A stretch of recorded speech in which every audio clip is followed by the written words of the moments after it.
I don't know why I'm telling you all of this. I've been saying the same thing since it's happened. It's been non-stop for 3 weeks. You, the police, the journalists, hell, everyone. I'm still shaking, and you guys just want to know more and more and more details about all of it. I just want to forget, but you won't let me. So, here we go again, for the 17th time in 3 weeks. I remember everything as if I was still in the car. Matt, Jay, Dave, Peter, and I were squeezed tight in that Honda Civic. We were having a good time, though. We smoked a blunt at Jay's, and we played video games for a few hours straight before we decided to head out for some Mickey D's. We got our order from the drive-thru. It was maybe 2 a.m.? Yeah, that sounds about right. About 2 a.m. We had long come down from our high, but as my mother says, I'm a grown man. I need sustenance, even in the wee hours of the night. So, that's that. We were just having a good, regular guy's night out. We had just gotten our McDonald's when we decided, on the spur of the moment, to just go on a few hours road trip. It was innocent. Our mothers, well, they didn't really need to know. And I admit that at the moment, I didn't think she cared much. As far as she was concerned, I was sleeping over at Jay's anyway. Which was true, even though we decided to skip the whole sleeping part. So we were going to drive on the 24. But first, we needed to make sure no one fell asleep, so we pretty much ransacked every energy drink that we could find at the local convenience store. The cashier that night, he was a middle-aged guy. Now, I can't remember the name on his tag, but I'm pretty sure it was Dick something. Anyway, not like this is a detail that you'll remember when I'm done telling you about this everything but ordinary road trip. So we paid for our stuff and we got back into the car. We had no idea where we would be going. The plan was mostly to drive all night and get back home somewhere around 7. Before Jay's mom got up and freaked out when she realized that the 5 teenagers that were supposed to be asleep in bed aren't. Jay's mom, her name is Natalie. She's a clean freak, so she would probably notice the 5 pairs of shoes gone from her entry mat. There's no way in hell she would miss that. Once we're in the car, we realized that we should probably refill the tank too. Mostly because if we ended up not having enough gas for our round trip, it'd really suck to call for help and look like little douchebags stuck on the highway. We get a few smaller bills out of our pockets, and then we go inside to pay Dick for the gas, and, well, then we were actually off. Now, it was about 2:30 in the morning when we got on the 24. And let me tell you, the 24 is pretty cool to drive on. I mean, I'm 17, but every road looks the same to me, especially since Utah's a pretty ordinary state.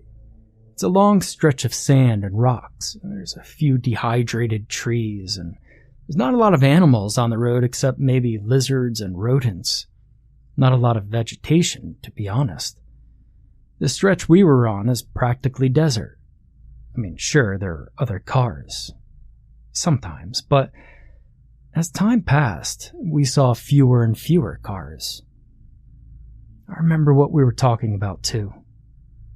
Games, mostly, but, well, we're talking about girls, too.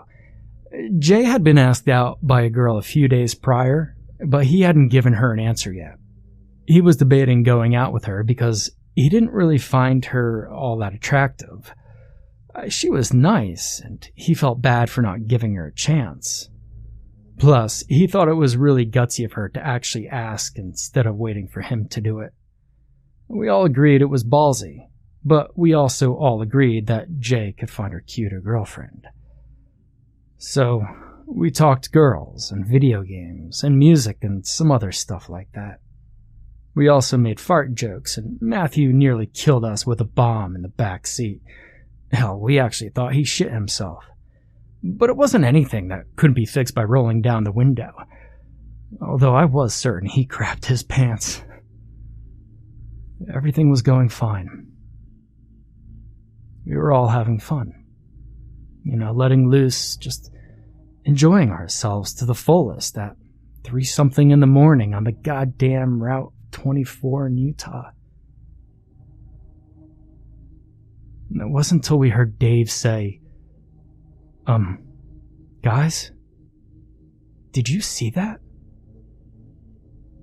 And he slowly pointed his fingers at the horizon. The car slowed down a little, and it took me a couple of minutes to adjust to the darkness before I could see it. It was running.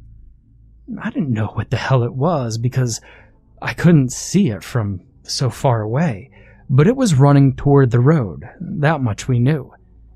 It was about 200 feet away, and I could barely make out the silhouette in the moonlight. But it was moving very fast, and it was running in a way I'd never seen a human run. The thing looked bent forward, as if trying to soar through the air. Hell, its arms hanging behind. Matt even made a Naruto run-themed joke. We all laughed, but we couldn't ignore the fact that it was getting closer. I told Jay to drive faster. I felt panic rise inside me. I don't know why, but even though I couldn't completely make out what the fuck was running toward the road, I knew deep down that we shouldn't be staying there. I might not have said it loud enough because Jay didn't react at first. My friends were glued to their windows and the car had all but stopped at this point. They all stared at it, trying to figure out what the hell it was. I stared back as well and finally saw its form in the fullest. It had long, emaciated limbs dangling behind an incredibly bony torso. His legs were more muscular than the average human, and his hip bones looked sharp. Its skin seemed thicker on his legs as well, whereas I could make out every single rib in its chest. The skin of his legs almost looked like tree bark. But what had me screaming at Jay to start the car wasn't this horrific mess of a body. No, it was the creature's face in itself. Its eyes were the purest white I'd seen. They almost shone with the moon as the features of the creature became clearer. It didn't look like the face had skin either, so the slight luminescence of the beast's gaze seemed to reflect directly on what looked like bones. There were a mess of tangled, dirty, matted hair growing from the skull-like face. But the face in itself, it wasn't anything human. The jaw extended the way a canine jaw looked like, but instead of dog teeth, the mouth was full of razor-sharp fangs of various lengths and sizes.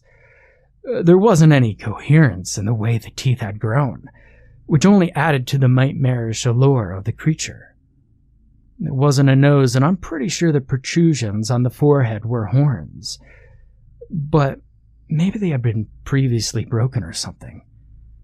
They almost looked like they were oozing black sludge, which only stained the white of its skull-like face and got the messy hair around it to be even messier. At this point, I screamed at my friend to start the car, and the beast howled at the same time. It was about 50 feet away. Jay pressed on the pedal and made the tires screech, but all the other 4 pairs of eyes were still locked on the approaching creature. I did feel it when we finally started racing down the hallway, but the inhuman howling escaping that creature's mouth drowned out any other noise around me. From my boys screaming to the sound of the engine, I could only hear the sound of this creature's screams, and believe me or not, I felt it as it got on the highway. Despite half its body looking quite dead and bony, I felt a tremor in the car as its heavy feet slammed on the pavement.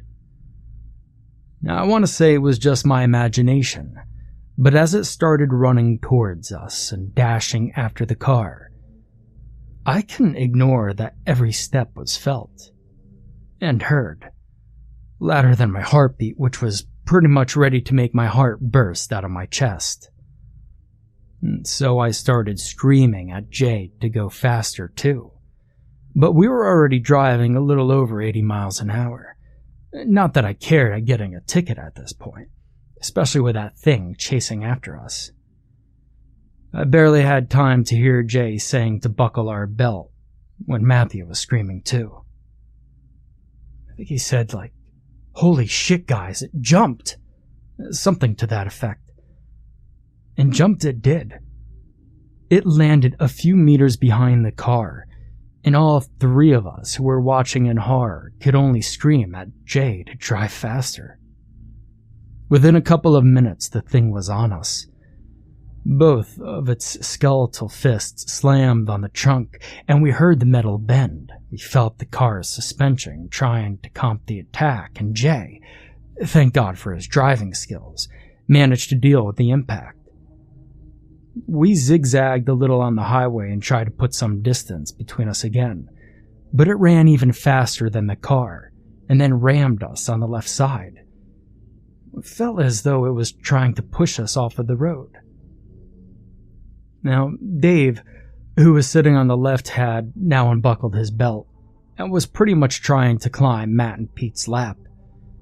There was a very visible dent on the left back door, and the window was cracked. The beast slammed it again and the window shattered completely. We were all screaming, faster, faster, but Jay already had his foot down on the pedal. It slammed against the door again and reached a hand inside. Matt reached for the baseball bat on the floor, waved it around harshly, slamming it against the hand coming inside, and Dave, accidentally. All of the thing's fingers were like bones and claws, with white silkworm hair growing from its gray-green skin. The moment the head entered the car, I smelled it. It smelled like someone forgot hamburger meat on the counter in 104-degree weather for 3 days. Rotten. It smelled rotten. On the last bat strike, we heard a definite agonizing howl. Matt managed to get it right in the knuckles, but as it pulled its hand away, it gripped at Dave's shirt.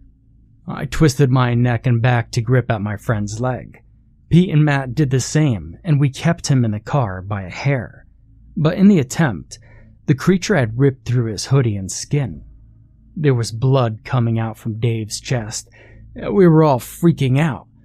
All I could say was put pressure on it, because that's what they say in the fucking movies, but I was there watching my friend with his chest ripped open and blood soaking his clothes in the back seat. We didn't know how serious it was, and we didn't have time to worry about that, considering the beast was still coming after us. And then it jumped again and landed on the roof of the car, just about going right through it. Its legs were actually in the car, and we could see its hands gripping at the hole in the metal, trying to open it forcefully, just as if the car was a can of tuna. Jay said he had an idea and asked if all of our seatbelts were fastened.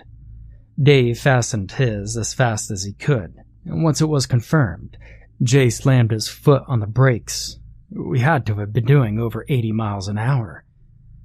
We skid across the road and Jay tried his best, but eventually he lost control of the car.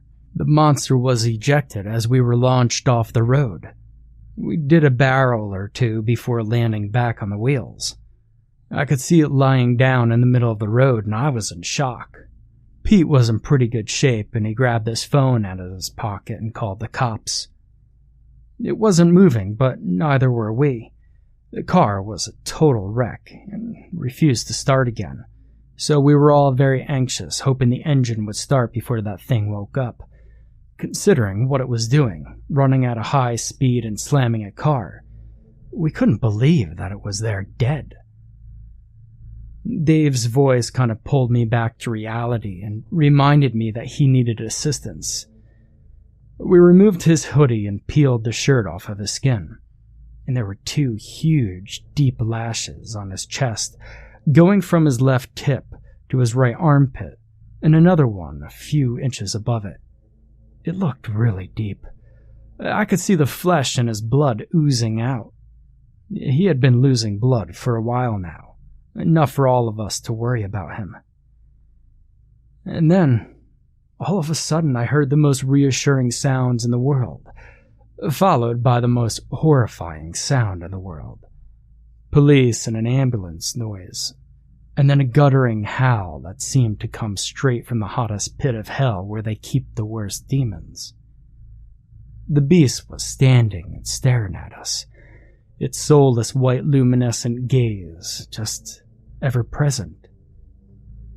I could see blood and drool dripping from its open maw, and the blood of my friend still drying on its claws.